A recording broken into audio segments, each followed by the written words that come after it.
নমস্কার, সবাই কেমন আছেন? আশা করি ভালো আছেন। যা গরম পড়েছে, আমি কিন্তু সেরকমভাবে কিছু রান্না করিনি। কি করেছি তবু তাও দেখাচ্ছি। এখানে আজ আমি কুকারে ভাত করে নিয়েছি।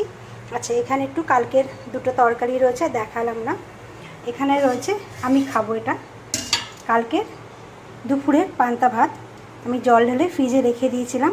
আমি আবার জল পাল্টে এখন ঠান্ডা জল দিয়ে দিয়েছি, ফ্রিজে ঠান্ডা জল। পান্তা ভাত খাবো।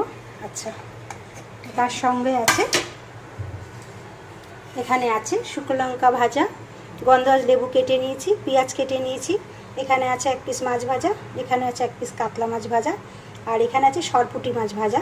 আচ্ছা, এখানে আছে মাছের তেল বড়া করে নিয়েছি, দেখুন একদম কড়া কড়া করে বড়া করে নিয়েছি। এর মধ্যে দিয়েছি পেঁয়াজ কুচি, দিয়েছি লঙ্কা কুচি, রসুন কুচি, অল্প করে আদা কুচি, দিয়েছি নুন হলুদ দিয়ে, আর বেসন একটু চালের গুঁড়ো দিয়ে ভালো করে মেখে নিয়েছি। মেখে তারপরে ভালো করে বড়া ভেজে নিয়েছি লাল লাল করে। খেতে খুব ভালো লাগবে পান্তা ভাতের সঙ্গে। তাহলে আজকে এই পর্যন্তই।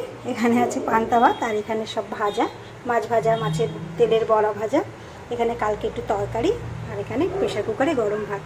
বাস, সবাই ভালো থাকবেন, সুস্থ থাকবেন। আবার সবার সঙ্গে পরে দেখা হবে।